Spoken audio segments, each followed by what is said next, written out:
We're back. This time we're taking a look at the Q-Continuum Month 3 OP prize. It's the Imperial Romulan Warbird Terrax. It's another D'deridex-class, this time from the Mirror Universe though. And we'll get right in and take a look. We have a standard D'deridex-class dial. This time it's got Mirror Universe faction on it though. Nothing else really different about it. And there's our maneuver dial. See the Mirror Universe faction up there. Again, I believe it's identical to the standard D'deridex. Got that 4 forward, got all your turns, missing the 1 tights, and then you have that 2 reverse maneuver. That's always a surprise when you pull that off in there. And we have our named I.R.W. Terix. See Mirror Universe faction. 3 attack, 2 agility, 6 hull, 4 shields.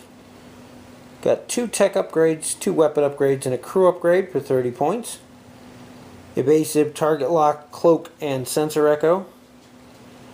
And the ability is, after you perform a green maneuver, you may immediately perform a scan as a free action.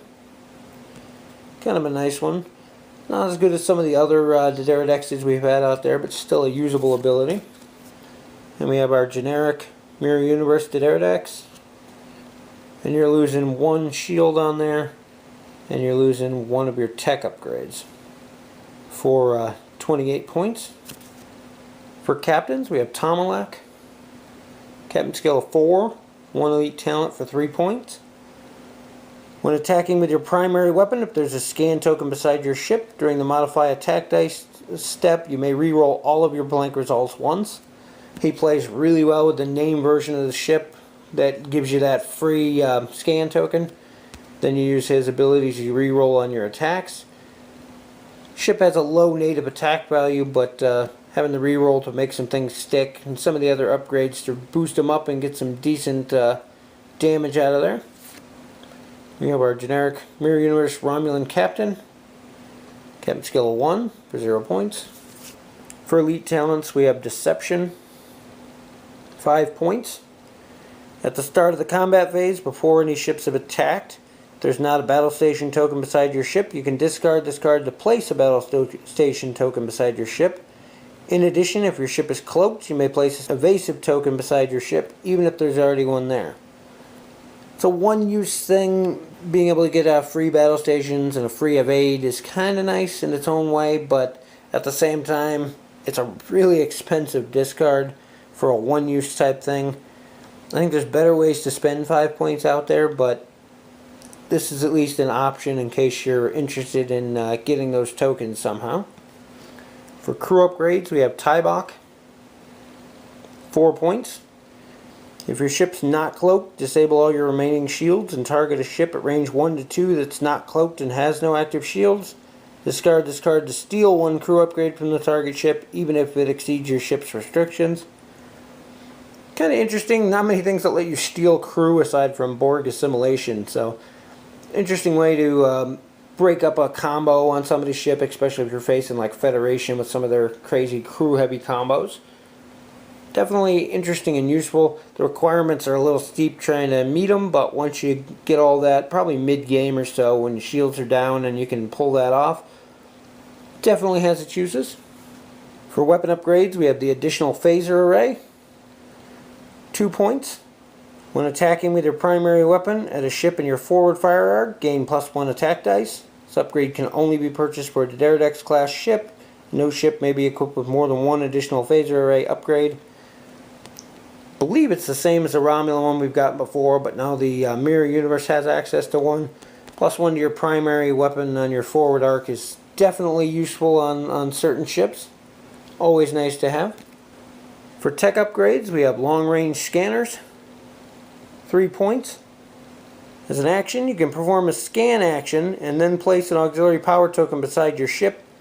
During the end phase, if there's a scan token beside your ship, you may discard to leave that token beside their ship instead of removing it. This upgrade costs 3 extra points for any ship other than the D'deridex-class. Basically, it lets you keep a scan token for 2 turns at the cost of discarding this for 3 points.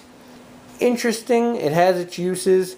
It combines well with the Captain Tomalak, but then in the same run, this ship has that ability that gives you the scan as a free action. So I'm not sure how much mileage you'd get out of it in that. For the rest of the expansion, we have our 4 shield tokens, have our evasive, scan, battle station, and cloak tokens, have our critical and auxiliary token, target lock S2 this time, we have a disable token, and then our additional rules card for the Mirror Universe faction. Being an OP prize, there's no scenario that comes with this one. Ship models, just a standard D'deridex, nothing new or different about it. Same coloring and everything, same amount of detail.